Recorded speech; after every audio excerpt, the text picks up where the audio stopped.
Allahu Allahu Allahu Allah Allahu Allah.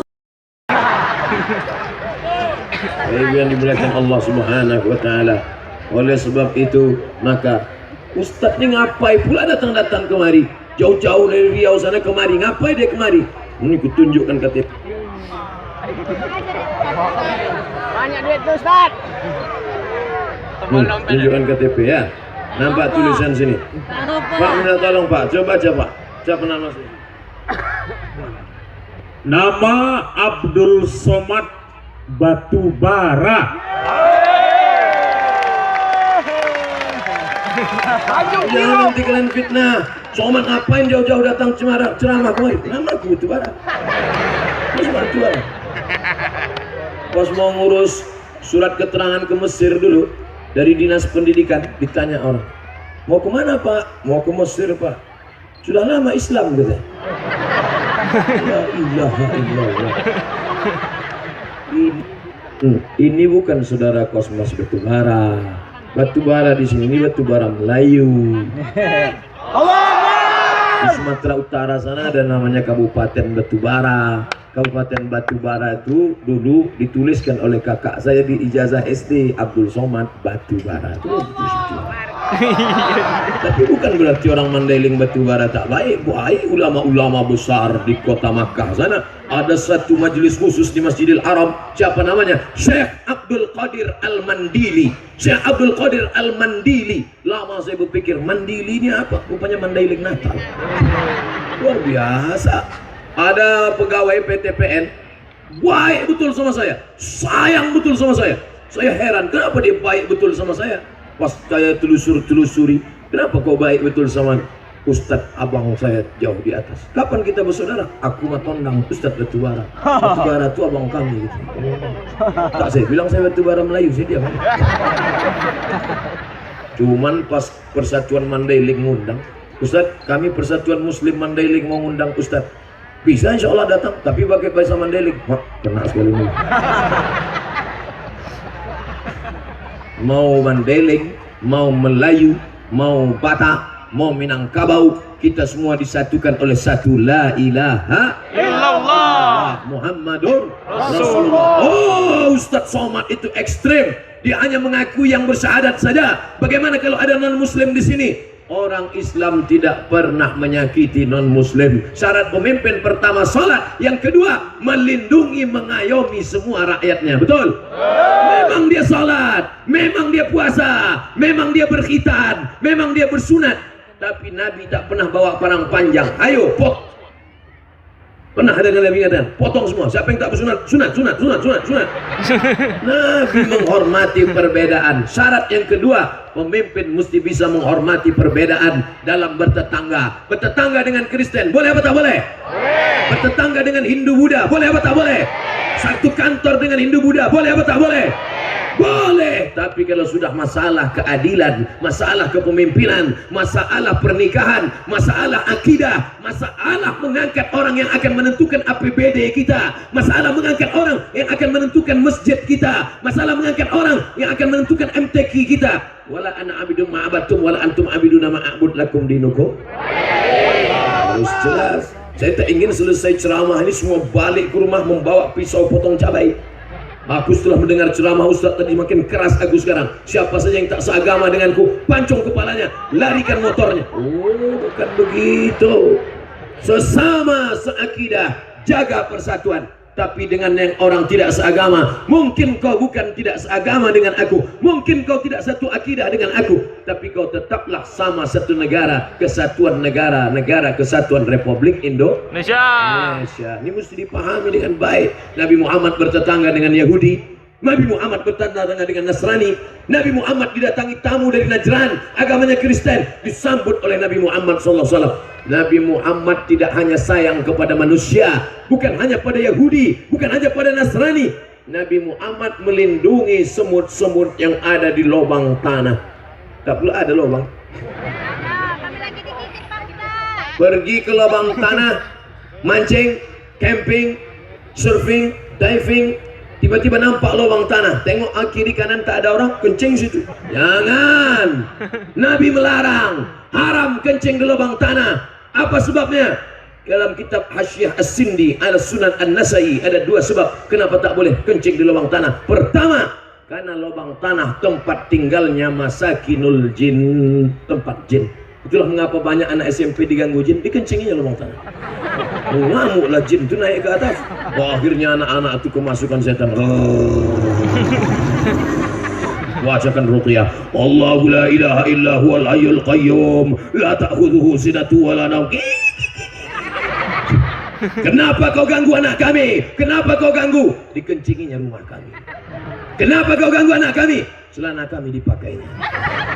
Celana jin itu dipakainya. Apa tak mengamuk jin? 2 kali dia mengamuk. Pertama, rumah kami dikencinginya. Yang kedua, celana kami dipakainya. Menjerit celana jin itu. Alhamdulillah di Batubara tak ada orang pakai celana jin. Satu pun tak ada. Hebat. Entahlah kalau berdiri nanti nampak. Yang kedua, kenapa tidak boleh kencing di lubang tanah? Karena di dalam tanah ada anai-anai. Tahu anai-anai? Dalam lubang tanah ada serangga. Rupanya di dalam tu ada anai-anai yang sedang pilkada. Mereka sedang pasang baliho-baliho. Dan mereka tak lama lagi akan mencoblos. Tiba-tiba datang banjir bandang dengan angin puting beliung. Hancur KPU mereka. Mati jurkam-jurkam mereka. Akhirnya jin, sermut, selangga marah. Cari agama di dunia ini yang melarang serangga disakiti. Ada orang sahabat mengambil obor, dinyalakannya di bawah sarang semut. Ada sarang semut tergantung di atas pokok kayu, dinyalakannya, dicucuk-cucuknya. Marah Nabi melihat. Apa kata Nabi? La yu'adzibu bin nar illa rabbun nar. Tidak boleh menyakiti dengan api kecuali Tuhan pemilik api. Tak boleh menyakiti dengan api. Senang dia menengok semut itu lari tunggang langgang lintang pukang. Tak boleh. Ada pula buku saya 99 tanya jawab sholat. Masya Allah. Allahu Akbar. Allahu Akbar. Kemana tadi? Syarat yang pertama pemimpin sholat. Orang yang sholat tidak sah sholatnya kecuali mengucapkan asyhadu an la ilaha illallah wa asyhadu anna muhammadan rasulullah. Itulah mengapa kalau nanti banyak gambar saya berfoto sedang menunjuk begini, itu saya sedang bersyahadat. Coba tengok orang bersyahadat. Asyhadu an la ilaha illallah. Ada orang bersyahadat asyhadu an la ilaha illallah. Makanya khotib Jumat, coba tengok khotib Jumat Masjidil Arab Masjid Nabawi. Allahumma fir lil muslimina wal muslimat wal mu'minina wal mu'minat al ahya'i minhum wal amwat. Cara berdoa di atas mimbar 2. Yang pertama angkat telunjuk, yang kedua angkat tangan. Tapi saya lebih milih mengangkat telunjuk. Allahumma fir lil muslimina wal muslimat. Begitu cara berdoa. Jadi jangan katakan, apa Ustaz ni gini? Banyak ibu-ibu nanya, kenapa Ustaz kalau berfoto begini? Kaulah yang pertama dan terakhir. Ketika ada bini, kalau pas tak ada, apa tuh? Baru satu. Pas pula yang tanya orang Mandailing, apa itu Pak Ustaz? Saya ada dopeng. Bapak Ibu yang dimuliakan Allah Subhanahu wa taala. Jadi syarat yang kedua adalah dia mesti bisa mengayomi masyarakatnya, melindungi masyarakat semutnya. Ada orang memotong kambing, diambilnya pisau, lalu diasahnya di depan biji mata kambing. Diasahnya pisau itu. Marah Nabi. Apa kata Nabi? Aturidu antumita mautatain. Apakah kau membuat kambing itu mati berkali-kali? Kenapa kau asah pisau di depan mata kambing? Dulu saya kecil diajari atuk-atuk nenek-nenek dulu, jangan kau asah pisau di mata kambing, asah dulu di dapur. Saya tak tahu dalilnya, rupanya itu ada dalam hadis Nabi, tak boleh mengasah pisau di depan mata kambing. Menengok mata pisau yang tajam, berkedip-kediplah mata kambing. Saya tak lama lagi. Nabi mengajarkan jangan kau asah pisau di mata kambing. Apa maknanya? Sedangkan menteror kambing aja tak boleh, apalagi menteror ustaz. Apalagi menteror makobrimob, polisi diteror. mereka menegakkan tugas menjaga negara. Berangkat mereka dari rumah kerja, dilangkahkannya kaki tangan, Bismillahirrahmanirrahim, la haula wala quwata illa billah. Dibunuh perampok mereka, dibunuh pembandar narkoba, mati syahid mereka di jalan Allah. Betul? Allahu Akbar. Mesti harus kita hormati pekerjaan. Bahwa ada oknum-oknum ya, dimanapun ada orang salah, dimanapun ada orang tak betul, tapi jangan sampai tak bisa membedakan mana betul, mana batil, mana batil, mana betul, mana betul, betul. Bapak Ibu yang dimuliakan Allah Subhanahu wa taala. Oleh sebab itu, ini mesti kita pertajam lagi. Syarat pemimpin yang kedua, maka dia mesti bisa mengayomi semuanya. Ketika umat Islam berkuasa di Palestina, berapa ratus tahun namanya Islam berkuasa, sampai hari ini gereja masih tetap tegak berdiri di Palestina. Gereja tetap tegak berdiri di Mesir, Kairo. Tanya Buya Amin, tanya Haji Amin. Ada nama gereja San Catherine tetap tegak berdiri. Indonesia, agama terbesar apa? Islam. Masyarakat yang paling besar agamanya apa? Islam. Apa objek wisata Republik Indonesia? Candi Borobudur. Seandainya orang Islam ini ekstrim, asal beda agama, ratakan dengan tanah, itu tak ada lagi Candi Borobudur. Orang kesana nengok apa? Boro-boro. Rata saja tanah. Tapi umat Islam tidak pernah menghajarkan, menghancurkan. Mesir itu umatnya Islam apa tak Islam? Mesir negeri Islam, mayoritas Muslim. Objek wisatanya apa? Piramid. Piramid itu Islam apa tak Islam? Tak Islam. Piramid yang membangunnya Fir'aun. Istana Fir'aun tegak berdiri di Luxor. Istana Fir'aun tegak berdiri. Piramid itu apanya Pak Ustaz? Piramid bukan istana. Apa itu? Kubur. Kubur piramid tajam ke atas. Kenapa dibangunnya tajam? Biar supaya ruhnya cepat naik ke atas. Begitu kata raja-raja Mesir. Yang dimakamkan di piramid itu hanya raja-raja saja. Kalau rakyat jelata tak dimakamkan di piramid, mana campakan ke sungai ini. Digali mereka tanah. Hebat piramid itu Bapak Ibu. Batunya aja satu biji batu batanya 2000 kilo, 2 ton beratnya. Sebesar sound system. Tapi pintunya tak besar, pintunya kecil aja. Pintu piramid kecil. Supaya apa? Supaya semua yang masuk ke dalam menunduk. Bapak Ibu kalau mau buat pintu semua tamu menunduk, buatlah pintu kecil. Masuk Pak Gubernur menunduk juga. Yang tak mau menunduk, siap-siaplah kening bengkak. Saya mau buat ide juga, nanti kalau buat rumah saya buat pintunya kecil. Siapa aja mau masuk ke dalam. Tapi Bapak Ibu jangan buat macam itu. Kalau Bapak Ibu buat rumah macam itu, saya tak akan mau menunduk. Kenapa? Saya masuk menungging. Kita dia lawan. Bapak Ibu yang dimuliakan Allah Subhanahu wa taala, Firaun gagah perkasa, semua anak-anak kecil disembelih, potong leher mereka. Yudzabbihuna abna'ahum, anak-anak kecil habisi, potong lehernya. Wa yastahyuna nisa, yang perempuan biarkan, yang laki-laki potong habisi. Tapi akhirnya Fir'aun itu juga mampus. Kalau orang yang agak-agak baik mati, tapi kalau orang jahat betul Fir'aun mampus. Keras sekali Ustadz ini, layak kata-katanya itu tak cocok ditiru. Oke, agak kita lembutkan sedikit. Mampus. Pernah Ustadz nengok Fir'aun? Pernah. Di TV Pak Ustadz, di majalah? Tidak, dengan mata kepala saya sendiri. Datang saya ke Museum Tahrir Square. Datang saya ke museum. Masuk saya ke dalam. Mana tempat Fir'aun? Saya tanya security, mana tempat Fir'aun? Di atas. Rupanya Fir'aun walaupun sudah mati, di atas juga tempatnya. Naik saya ke atas. Begitu pas saya mau masuk ke dalam kamar Fir'aun, berdetak jantung saya keras. Berapa? Karcis 100 pon. Kurang ajar juga bilang. Udah di bawah awak bayar, di atas bayar juga lagi. Keluarkan dompet, bayar. Emanglah udah mati pun payah juga mau nengok dia. Sampai ke dalam saya tengok peti kaca, saya keluarkan kamera mau moto. No kamera, kata penjaga. No, tak boleh. Mamnu taswir, tak boleh foto. Tak boleh dia foto. Makanya nanti kalau ada orang larang-larang foto, nanti Fir'aun. Ustaz Somad lah itu. Nah, saya boleh, tapi janganlah pula banyak-banyak, sedikit-sedikit. Lalu kemudian saya tengoklah dia di dalam tabung kaca. Kenapa dibuat dalam tabung kaca? Karena kalau di luar kaca nanti jasadnya akan rusak, kena bakteri. Akhirnya di dalam kaca matanya, mulutnya gini. Lama saya tengok dekat-dekat. Saya bacakan ayat kursi Allah. Saya tengok rambutnya macam rambut jagung menguning. Saya tengok hidungnya mancung, walaupun sudah mati mancung juga rupanya. Kita masih hidup pun dah pesek.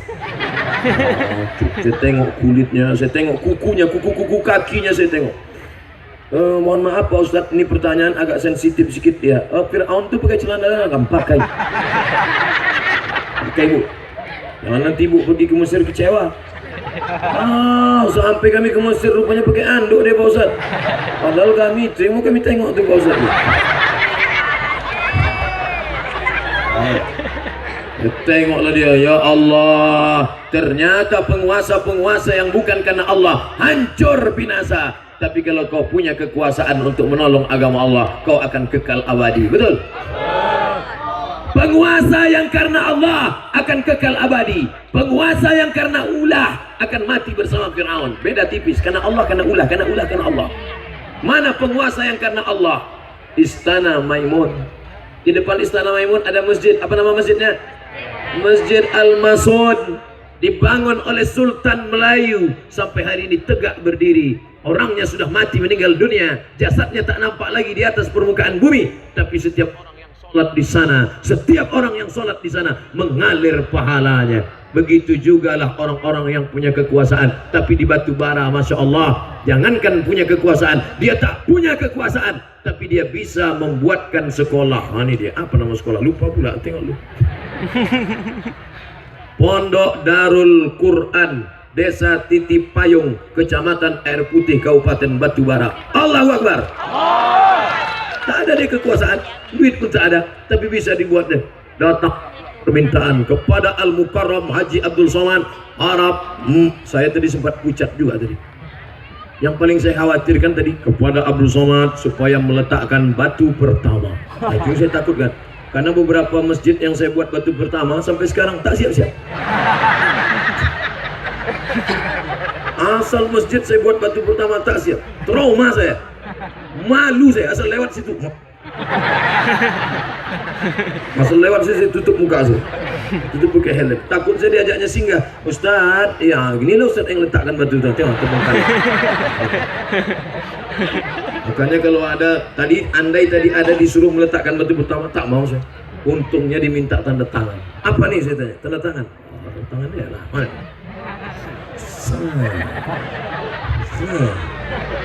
Selesai.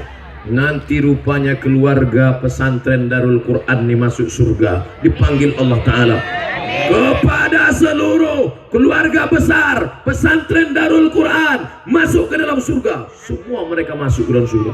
Yang punya tanah wakaf masuk, yang menyerahkan 2 semen masuk, yang menyerahkan kursi meja bangku masuk. Tiba-tiba di ujung ada Ustadz Somad. Kau dulu siapa? Tanda tangannya Allah. Masuk.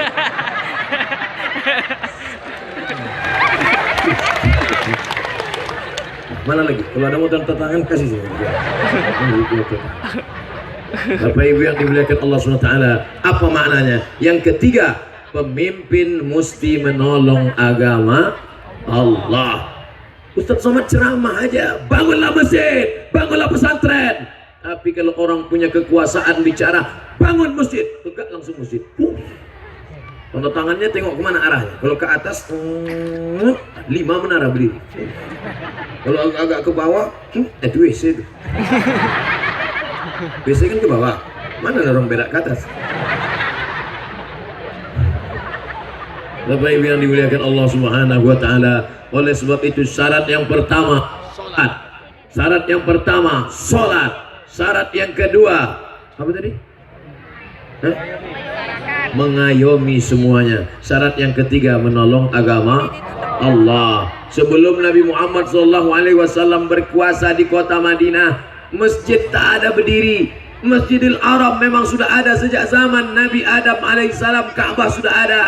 Tapi Masjid Nabawi, Masjidil Haram, Masjid Kuba baru ada sejak Nabi di kota Al-Madinah Al-Munawwarah. Tegaknya masjid, tegaknya bangunan, tegaknya pondok pesantren. Alhamdulillah ada kekuasaan. Oleh sebab itu setelah saya jelaskan ini, anak-anakku, anak-anak muda sekalian, saya tanya, hai anak-anak muda sekalian, maukah kalian punya kekuasaan? Dari bunyi suaranya nampaknya atu-atu yang banyak. Kenapa Ustaz semangat ceramah nih? Karena saya tengok banyak anak muda.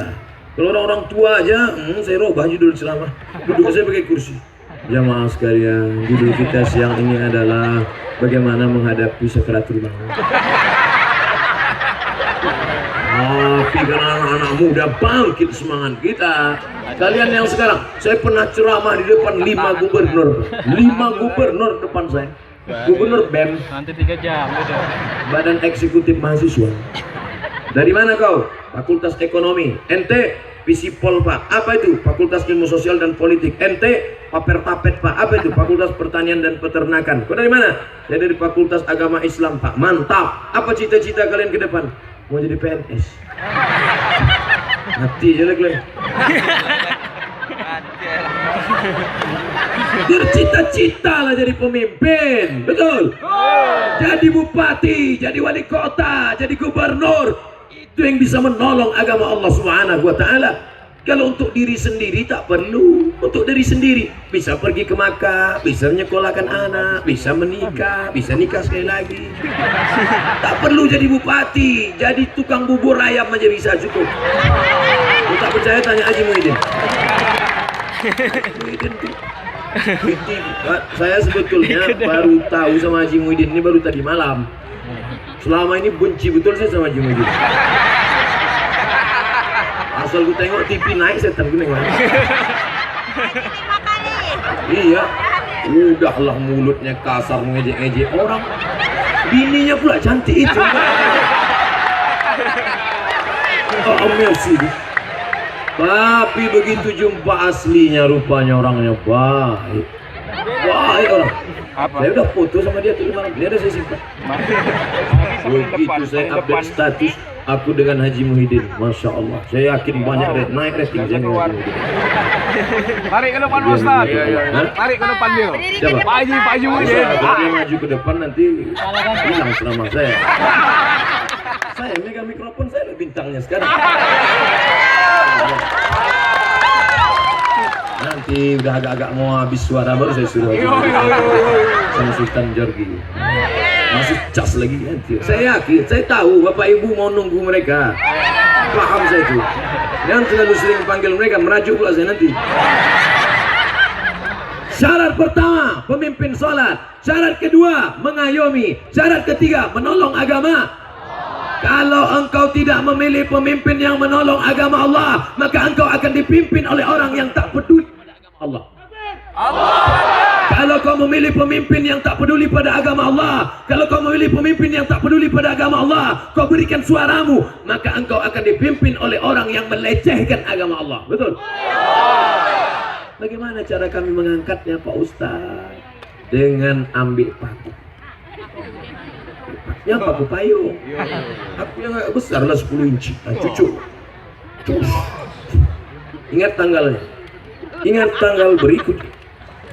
Paku cucu. Saya tak pernah menyebut nama orang. Saya tak pernah menyebut nama parpol. Saya tak pernah menyebut gambar orang. Kalaupun saya mau tunjuk gambar saya tunjuk. Itu gambar saya. Sama tak gambar saya macam ini? Sama tak? Bilang aja sama. Sama. Apa yang dimuliakan Allah Subhanahu wa ta'ala. Oleh sebab itu maka kau gunakan telinga, kau gunakan mata, dengar baik-baik ini siapa orangnya, apakah betul macam sifat yang dikatakan Ustaz Somad, siapa orangnya, apakah betul macam yang dikatakan Ustaz Somad. Dengar baik-baik, track recordnya, tengok baik-baik. Kalau tak paham tanya Buya, datang ke Buya Amin. Buya Amin, ya, ada yang mau kutanya nih Buya Amin, tapi ini masalah sensitif Buya Amin. Aku mau 4 mata aja Pak Amin. Kata Buya Amin, jangankan 4 mata, 3 pun bisa apa? Ini Buya, tapi jangan Buya pula marah ya. Ini agak-agak pribadi sedikit. Iya. Apa yang mau kau tanya? Nikah lagi apa syaratnya? Bapak Ibu yang dimuliakan Allah, tanya. Ini siapa yang ku cocok untuk ku jadikan jadi pemimpinku nih Buya? Lalu kemudian setelah itu gunakan mata. Tengok baik-baik. Pandang baik-baik. Setelah itu kau gunakan hati. Inna sam'a, pendengaran. Wal basar, pandangan. Wal fuad, hati. Kullu ulaika kana anhu mas'ula. Kau akan disoal, kau akan ditanya, kau akan dituntut di hadapan Allah Subhanahu wa taala. Oleh sebab itu setelah kau pakai telinga, kau pakai mata, kau pun salat istikharah. Mana kiblat? Udah betul kiblat nih? Betul. Ah. Hah? Kanan sedikit. Ke sana. Kanan. Mananya nih? Banyak betul kan? Kanan. Begitulah orang kalau bertanya sama orang bingung. Yang satu mengatakan kemari, yang satu mengatakan kemari, yang satu mengatakan, maka tanyalah orang yang tahu jalan. Kemana arah kiblat ini? Takut pula. Saya bukan marah. Apa takut sama saya? Apa ditakutkan sama saya? Berat saya pun tak sampai 50 kilo. Maka saya heran dengan orang yang di internet itu, ini ustadz yang radikal menakutkan. La ilaha illallah. Paksa saya buka lengan saya. Apa yang kalian takutkan sama orang kurus macam ini? Apa yang kalian takutkan?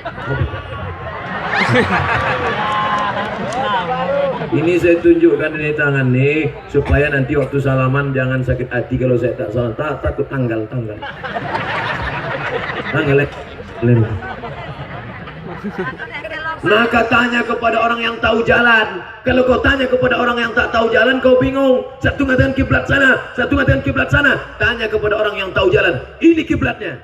Maka kau pilih dia. Usolli sunnatal istikharah rak'ataini lillahi ta'ala. Allahu Akbar. Dulu waktu mau nikah kalian istikharah kan? Banyak yang tak istikharah pas mau nikah. Aku calonku ada dua nih Pak Ustadz. Siapa namanya? Satu Aisyah sama Khadijah. Mana yang kau pilih? Itulah aku ragu Pak Ustadz. Istikharah. Gimana tandanya Pak Ustadz? Nanti nampakmu itu. Kau pejam mata nampak dia. Itu yang kau pinang. Iya. Aku udah istikharah Pak Ustadz. Mana nampak? Dua-duanya nampak Pak Ustadz. Belum putus kajiku lagi. Sampai nampak satu saja. Nampak udah? Iya. Udah istikharah udah. Berapa kali udah? Ada 3 kali. Mana nampak? Hilang dua-duanya Pak Ustadz. Ayah, hilang aja. Ada satu yang tak bisa ditipu, dibohongi, didustakan. Ma'aka fi sadrika. Dia akan merasa bersalah dalam hatimu karena kau sudah mengkhianati amanah. Berapapun duit yang kau terima, berapapun baju yang kau terima, berapapun sembako yang kau terima, tetap kau merasa berdosa karena makan duit haram. Tapi duitnya sudah ku ambil Pak Ustadz, gimana nih? Aku takut menolaknya karena yang mengasih RT RW. Kau serahkan ke masjid, masukkan ke kotak masjid. Asal nampak kotak lewat, masuk dah. Nampak kotak lewat. Ini orang ni macam-macam kalau menengok kotak. Ada waktu kita nampak kotak,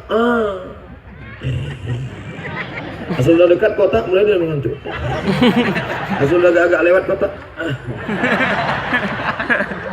dia tak tahu kotak itu ada 3. Kotak MDA sudah lewat, kotak pembangunan WC belum, kotak infak sedekah belum. Ada pula modelnya jurus silakan. Asal lewat kotak silakan.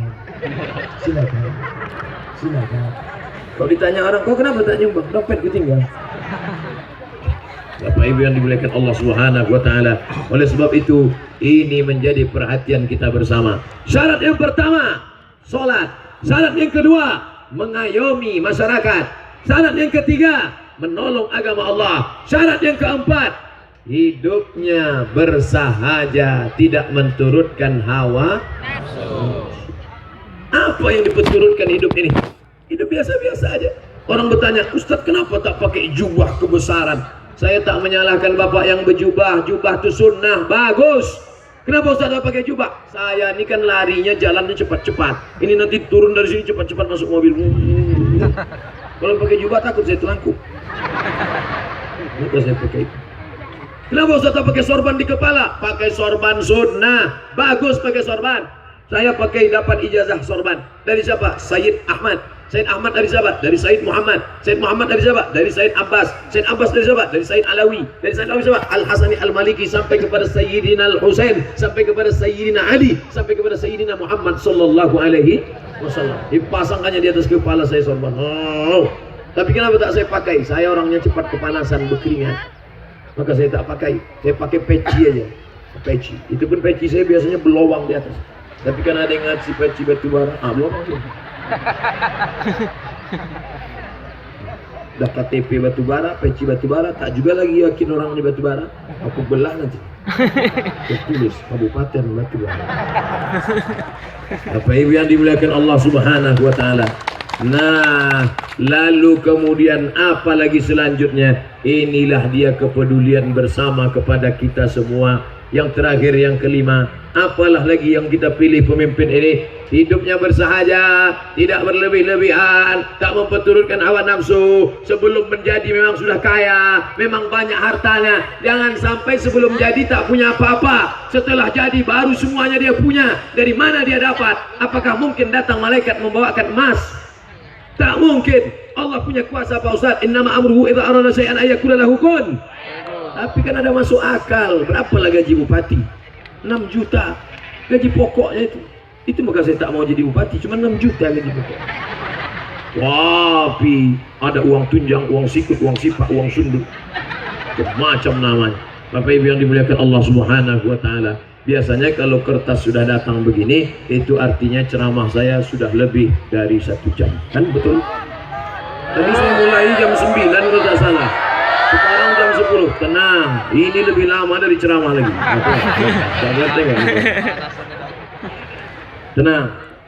Habis saya jawab nih, baru saya panggil Haji Muhyiddin sama Thomas Jorgi, sama Sultan Jorgi. Bagaimana hukum jika seorang pemimpin ingkar janji dan melanggar sumpah jabatan? Ayatul munafiki salasun, orang munafik sifatnya 3. Idza haddatsa kadzaba, kalau bicara dusta. Wa idza wa'ada akhlafa, kalau berjanji ingkar. Wa idza tumina khana, kalau dikasih amanah berkhianat.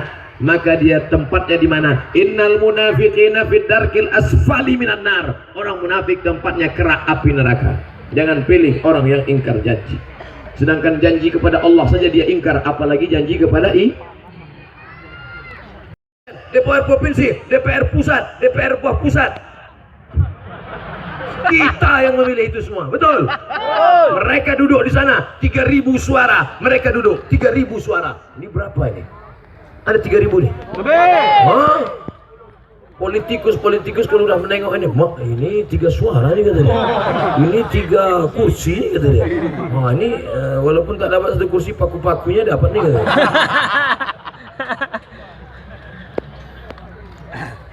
Semoga Allah senantiasa memuliakan Tuan Guru Tauladan Haji Abdul Somad LCMA. Amin. Apa tanggapan Tuan Guru mengenai imam masyarakat yang tak sejalan antara akidah dan akhlak? Orang yang tak sejalan antara akidah dan akhlak itu orangnya error.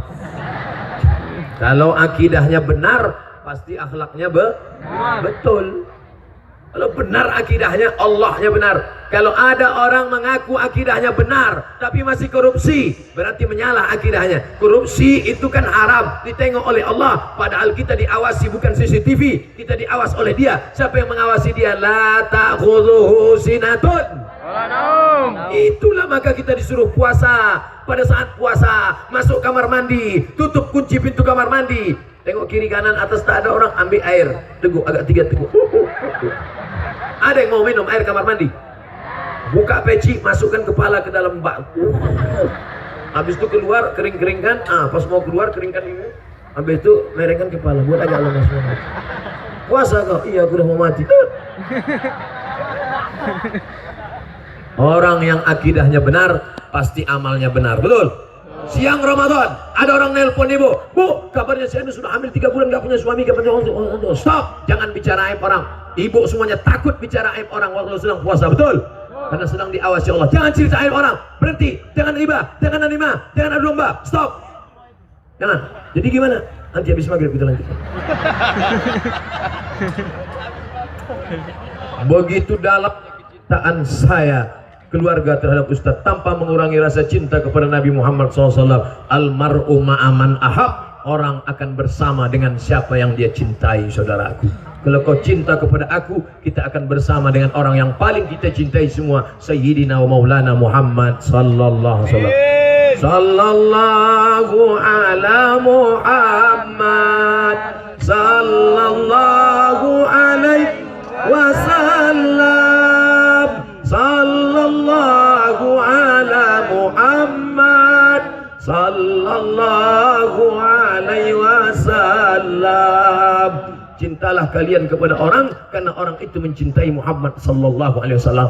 Cinta karena harta binasa, cinta karena kuasa sirna, cinta karena Allah dan Rasulullah, itulah yang membuat kita akan kekal abadi insyaallah. Tapi hanya sebatas doa Pak Ustaz. Doa itulah yang kuinginkan dari saudaraku. Jangan kau kasih aku durian, tak bisa bawa balik. Tak dikasih masuk pesawat. Jangan kau kasih ikan asin, naik darah tinggiku nanti. Jangan kau kasih kambing, kumat nanti stroke. Tapi kau doakan saja aku. Doa apa Pak Ustaz? Doa cuma satu, matikan Ustaz Somad dalam husnul khatimah. Ya sekarang. Ini zuhur ini mau ke kisaran lagi. Masjid Bakri, nanti malam Tanjung Bali lagi. Orang Tanjung Bali udah menyiapkan rendang kerang itu dah. Sempat mati sekarang selesai lah. Bagaimana caranya menghapuskan, menghilangkan narkoba di negeri kita? Menghilangkan narkoba itu mudah aja. Tangkap pelakunya, selesai. Betul? Tangkap pelakunya, habis.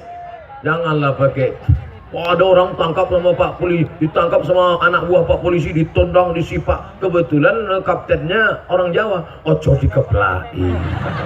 Ini Pak jual patennya. Mati selesai. Ustadz ini orang, saya melihat sendiri. Duduknya bagaimana? Ini altar di Masjid Kisos Jeddah. Duduknya macam duduk tasyahud. Tangan diikat di belakang. Pembawa narkoba duduk tengkuk. Jangan dipoto. Yang dipoto, di-update tiap orang. Oh ini yang mau dipancung karena narkoba.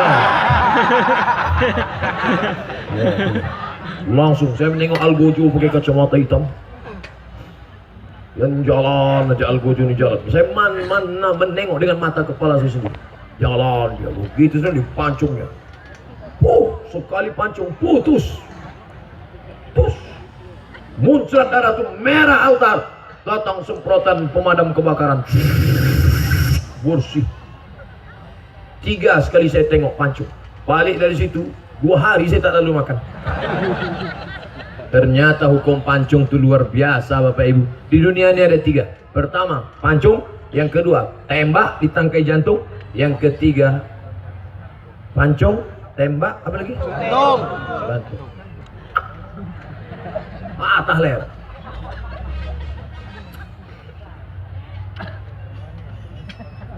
Buah akum, buah tomat, buah putar jangan disimpan. Assalamualaikum Ustadz Somad, tolong jawab pertanyaan Odan. Ustadz, ada yang memfatwakan baca bismillah di awal doa haram, sehingga di kampung Odan terjadi 2 kubu. Ada yang baca doa pakai bismillah, ada yang tidak. Jadi tolong Ustadz jelaskan, luruskan supaya Odan tak bingung. Itu aja Pak Ustadz. Kullu amrin zibalin, semua amal yang baik walam yubda bi bismillah, kalau tak dimulai dengan bismillah fahuwa aqta, maka amal itu putus. Doa itu baik apa tak baik? Saya ulang sekali lagi, semua amal yang baik kalau tak dimulai dengan bismillah maka amal itu putus. Doa itu baik apa tak baik? Boleh tak diawali dengan bismillah? Awali dengan bismillah. Mau makan bismillah, bismika Allahumma ahya wa amu. Hah? Saya sengaja salah. Kalau jamaah mesti mengatakan salah, itu berarti masih hidup. Ada model orang tuh, terserahlah Ustaz, yang penting cepat ceramahnya, aku sudah tak tahan lagi. Terserahlah mau apapun kata Ustaz.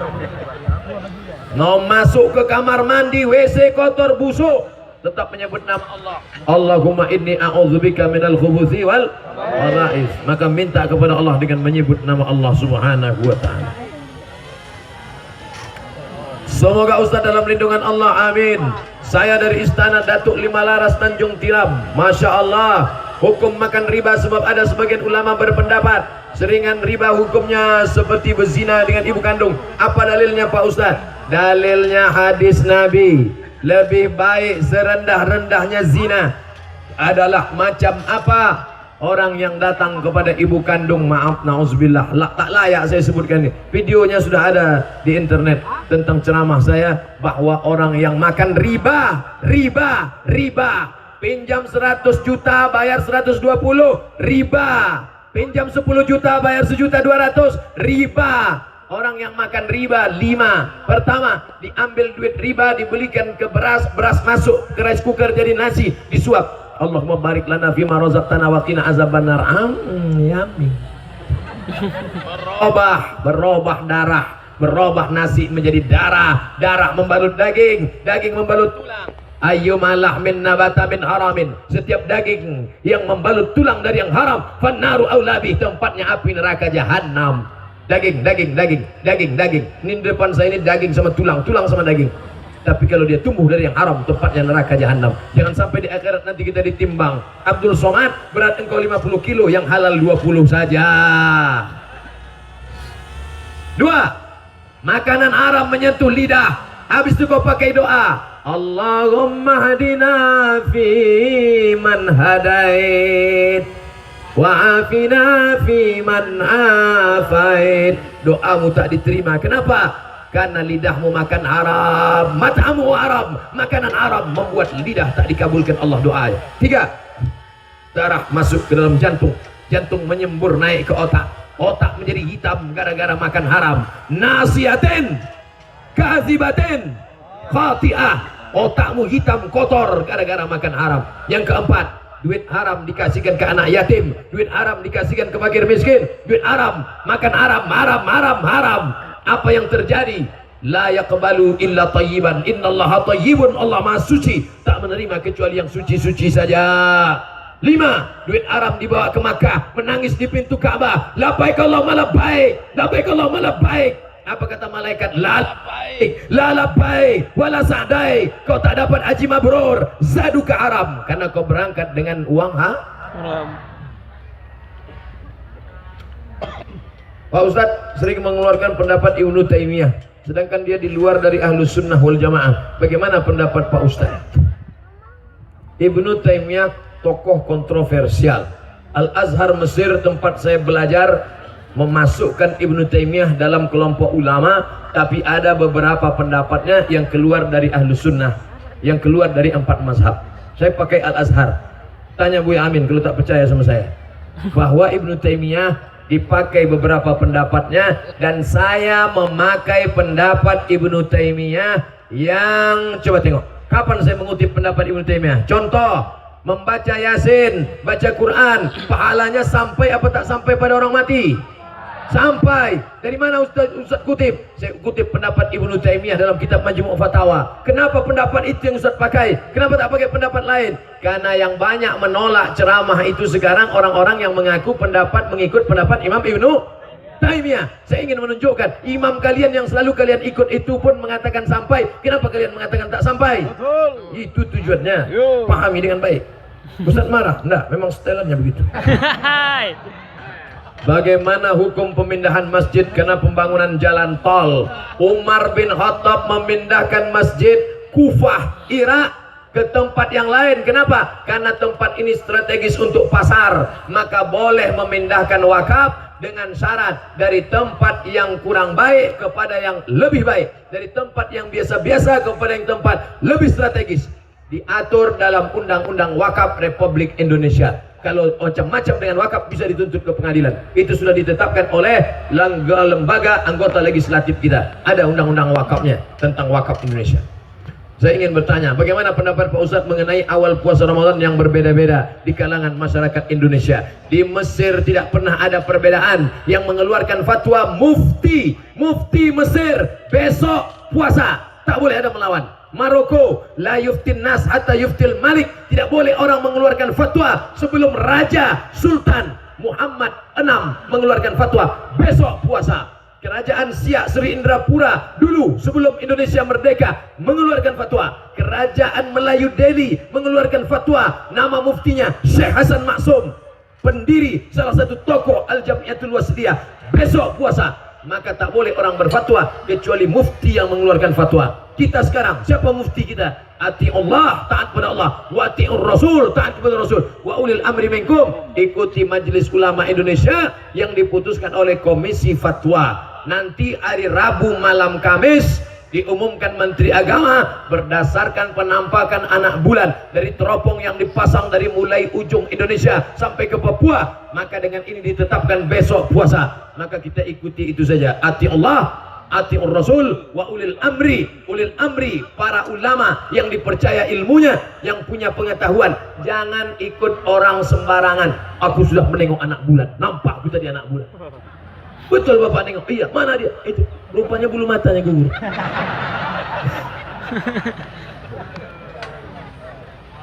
Semoga Ustadz dalam rahmat Allah, amin. Kami murid SD Darun Najah, Dar rumah, Najah keberhasilan, Darun Najah rumah keberhasilan. Mudah-mudahan semua anak-anak murid, guru, wali muridnya berhasil, insyaallah. Jika kami berpuasa padahal umur kami belum akil balik, lantas pahalanya untuk siapa? Untuk ayahmu, untuk emakmu, untuk gurumu? Apakah untuk kami atau untuk kedua orang tua? Kalian dapat, emak kalian dapat, ayah kalian dapat, guru kalian dapat. Kalian dapat pahala, kenapa? Karena membiasakan diri berbuat baik. Orang tua kalian dapat pahala apa? Mengajarkan anak. Muru auladakum bis salah, suruh anak kamu salat. Wa hum abna'u sab'a sinin. Sedangkan puasa ini dikiaskan kepada ibadah yang lain. Tak mungkin Nabi menyebutkan satu. Maka puasa pun ikut. Apa kata pepatah Melayu? Allah bisa karena biasa. Apa kata orang Melayu? Dari kecil terlonjak-lonjak, sudah besar terbawa-bawa, sudah tua terubah tidak. Dari kecil dibiasakan dia puasa, insya Allah nanti puasa. Kalau dari kecil tak dibiasakan puasa, tiba-tiba besar saja nanti. Itulah orang yang makan di siang Ramadan di rumah makan hantu. Kaki nampak, kepala tak nampak. Kaki aja nampak. Nanti kalau nampak macam itu, foto, ambil foto, update status. Aku baru saja lewat di rumah makan hantu. Allahul qayyum la ta'khudhuhu sinatun wa la nawm. Apa itu Islam liberal? Mengapa sejak akhir ini Islam ini populer, Pak Ustadz? Liberal berambil dari kata liberty. Apa arti liberty? Bebas. Islam mesti menutup aurat. Liberal mengatakan tak mesti menutup aurat. Bebas saja kau mau pakai pakaian apa. Yang penting batas-batas kesantunan. Islam mengajarkan inna dina indallahil Islam. Dia mengatakan Islam bukan satu-satunya jalan keselamatan. Bebas, kau mau jadi apapun. Ini berawal dari Renaissance Eropa. Waktu itu mereka berkecamuk, bertumpah darah, lalu kemudian datang ke negeri-negeri Islam. Selamatkan anak-anak kita dari liberal, selamatkan anak-anak kita dari sekuler, selamatkan anak-anak kita dari ekstremis, selamatkan anak-anak kita dari komunis. Dengan cara apa? Masukkan ke pondok tahfiz Quran, amin. Amin. Masukkan anak-anak ke Jamiatul Wasliyah, amin. Amin. Masukkan anak-anak sekolah agama, amin. Amin. Masukkan anak-anak ke SD An-Najah sebelum tanggal pendaftaran berikut ini. Darun Najah, itulah yang akan menyelamatkan. Salah satu yang menyelamatkan adalah pendidikan. Omong kosong kalau pendidikan kita tidak baik, anak-anak kita akan datang tinggal jadi dua nih, hantu, setan, satu lagi anggau. Selamatkan dengan pendidikan yang baik, insya Allah, amin. Amin. Itulah tausiah yang dapat saya sampaikan. Sebelum membaca doa, kita mintakan kepada Haji Muhyiddin untuk menyampaikan niat-niat mereka nih. Haji Muhyiddin, ada pertanyaan lagi? Ustaz mohon didoakan debat calon gubernur wakil gubernur Provinsi Sumatera Utara 2018-2023 berjalan dengan lancar dan sukses. Kita doakan. Sebelum kita doa, minta kepada Haji Muhyiddin dengan saudaraku Sultan Jorgi maju ke depan.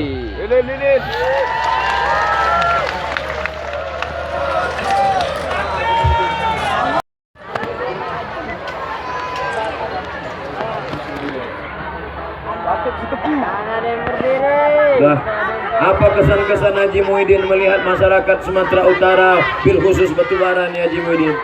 Ya, saya sangat berbahagia sekali. Dengan izin Allah juga saya bisa kemari dan alhamdulillah saya berjumpa dengan Ustadz Akbar kesayangan saya. Allahu Akbar. Untuk dimaklumi, 3 bulan yang lalu saya kepingin sekali jumpa beliau. Tapi Allah mengabulkan bisa jumpa tadi malam sampai sekarang ini. Alhamdulillah. Ini tidak bisa direkayasa. Ini spiritual Allah dia. Ini pengalaman spiritual saya. Haji Muhyiddin, perlu ku sampaikan, aku tak pernah mencarimu, kau pun tak pernah mencari aku. Allah mempertemukan kita. Sekarang abang kita, Abang Sultan Jorgi, bagaimana kesannya melihat masyarakat yang antusias mendengarkan pengajian agama beserta pesan-pesannya? Ya. Yang pasti Masya Allah banget, saya bersyukur bisa ada di desa ini Batubara, dan saya kemanapun Ustadz pergi saya mau ikut, saya ngefans banget dengan beliau. Saya ingin belajar agama, tolong dituntun Ustadz. Saya mualaf. Allahu Akbar. Allahu Akbar. Baik, mari kita berdoa bersama kepada kedua saudara kita Haji Muhyiddin dan Abangda Sultan Jorgi, dibersihkan duduk kembali. Kita akan sama-sama berdoa, mudah-mudahan Allah memberikan yang terbaik buat kita semua.